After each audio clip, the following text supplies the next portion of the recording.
Lord, come here and shake my hand. I'm so happy to see you guys. You know, I'm counting on you guys and your leadership.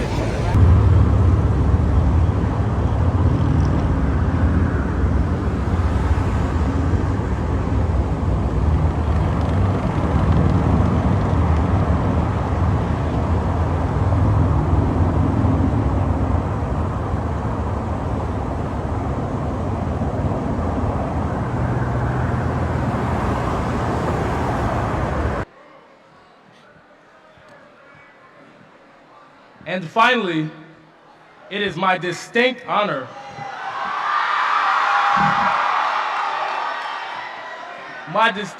to welcome to the stage our Vice President of the United States of America, Kamala Harris.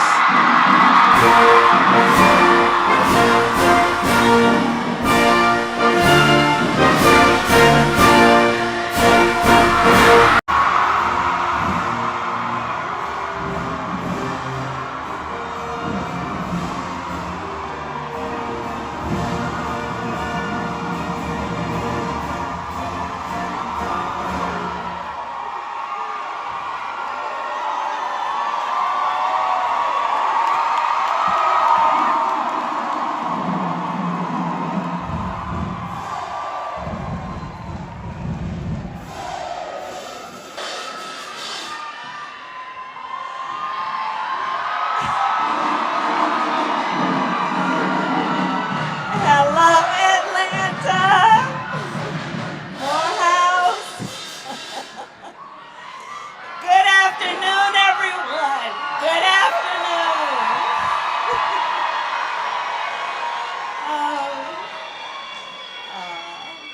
Good afternoon. I have to tell you, from where I sit right now, and I say these words as Vice President of the United States, our future is so bright.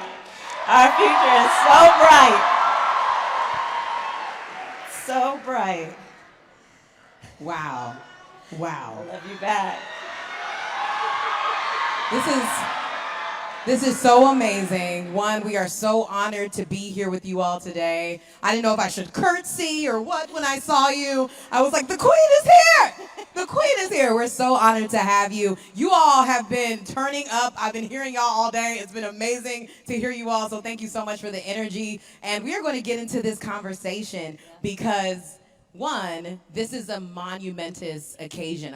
I know you've been touring. I know you've been out here really supporting the colleges. So as Vice President, you've traveled this country to meet with Americans that matter the most, the issues that matter to them the most. And this summer you visited 17 states. So you've been on the road. And you have met with young leaders wherever you go, from climate change leaders in Colorado to gun safety in Virginia. And now you've launched a college tour where you will travel to more than a dozen college campuses, including today at Morehouse. And HBCUs are representing. I know Morehouse is in here. I know Spelman's in here. I know Clark Atlanta's in here. I know Morris Brown is in here. It's beautiful. I know you're here to speak to the young leaders about our fight for our most fundamental freedoms, because we are in the middle of this fight. So why is it so important for you to go to college campuses for this Fight for Our Freedoms tour? Well, let me just start by saying thank you to all of the leaders, the young leaders who are here. You all would not be here if you were not and had not decided at this stage, this early stage of your life, to lead. And so I, first and foremost, want to be here to say thank you, because your generation is, I think, a very special one. You all have experienced so much already, whether it be that in your entire life you've only known a climate crisis. Many of you were trying to figure out how to graduate high school or enter college during the midst of a pandemic. You are a generation that, unlike previous generations, grew up with active shooter drills. Your generation witnessed the crime against George Floyd. You all are not willing to sit passively by. You are not waiting for others to take control of what needs to be solved. You all have stepped up and decided you will be part of making it happen and helping people understand what you need. And so I'm here to first and foremost thank you, because what I want for you is that you will be able to live your best life. That's what I want for you. And so I decided to embark on this college tour, to be here where you are, to share some of my thoughts in terms of what I see happening in our country and by extension the world, but also to hear from you. Because as you mentioned in terms of the elections, one of the ways that you are also going to make a difference in our country and this world is to vote. And so I'm also here to remind you of the power of your vote, the importance of registering to vote, and then voting as one of the ways that you will make a difference in our country, in our communities, and to the future of the world. So those are the many reasons that I'm on this tour that is about saying we all are in this fight, and this fundamental fight for our freedoms.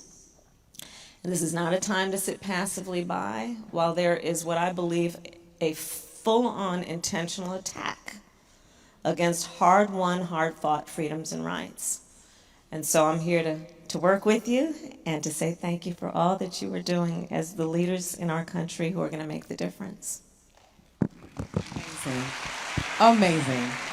Really quickly, raise your hand if you're already registered to vote.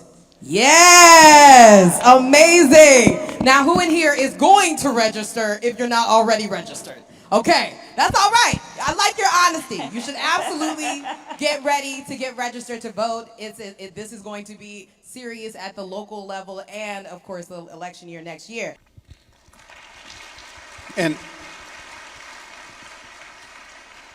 I would just say from experience and being in the building, the president couldn't have picked and put the issue in better hands than your hand. Before I ask you the final question, I just want the audience to know just how amazing our vice president is. And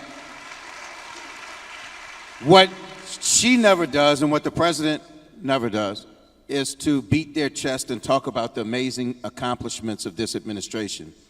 But this administration has been so intentional and purposeful about making a difference in communities, from the $100 million to the Minority Business Development Agency, to the $100 billion over the next 5 years for small and disadvantaged businesses.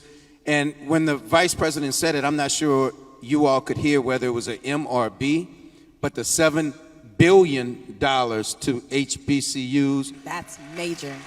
The vice president has put in the work over and over again, and you have an administration that's not scared to say systemic racism and breaking down barriers, and you have a vice president that has been fighting her entire political career, breaking glass ceilings, but more importantly, making a difference for you. So all of that said, and all of the incredible work that you do, and the fighting that you do, how do you feel about our future and how optimistic you are, and where does that optimism come from? I'm telling you, I look out here and I feel so very optimistic, and I know our future is bright. I am serious. I am really counting on you. Our country is counting on you. You know, I remember sitting where you all are sitting now as a student at an HBCU at Howard. And one of the things that, especially for the freshmen, and everybody else may have figured it out, but you'll figure it out later fully. This is such a special time in your life.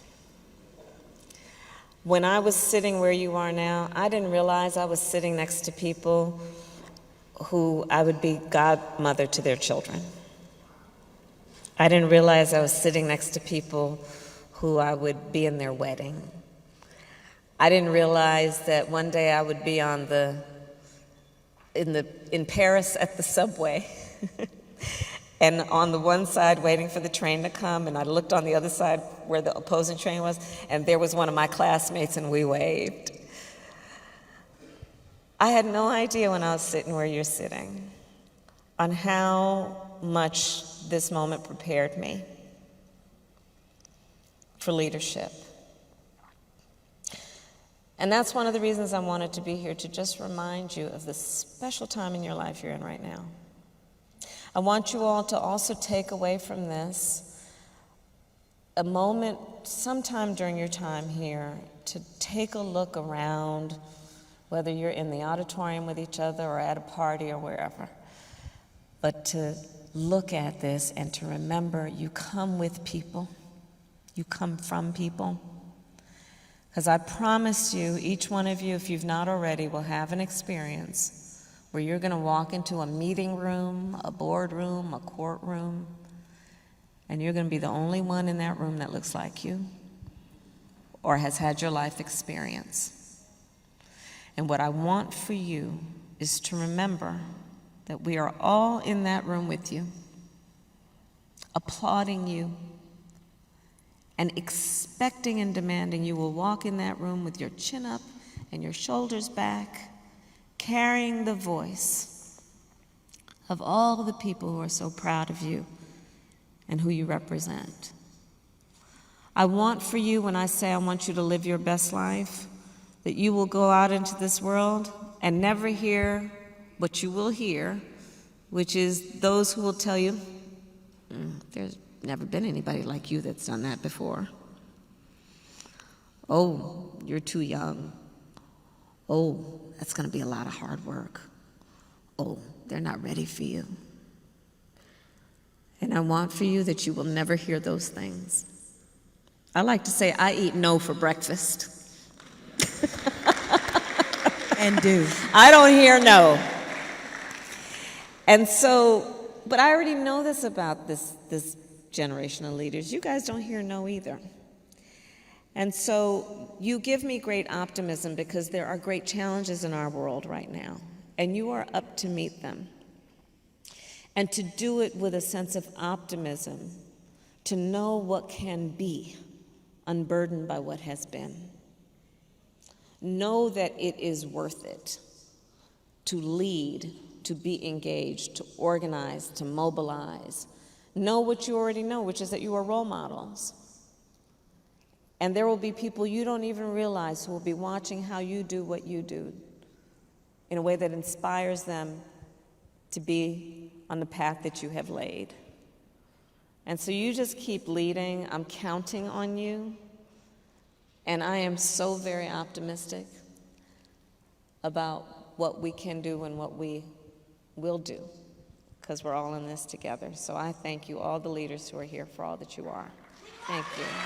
Thank you. Amazing. Amazing. Now wait, I do have to ask the man with the mic. Where's my guy with the mic? Who's my guy with the mic? Where'd you go? Can you just give it to RJ so we can say hi real quick to the press? Because I said RJ would be able to say hello, and I asked this question.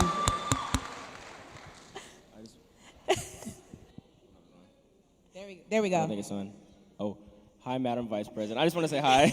Hi. Thank you. All right, RJ. Thank you so much for being here. We really appreciate you, and we really appreciate all the work that you're doing. So thank you so much. Oh, thank you for closing us out.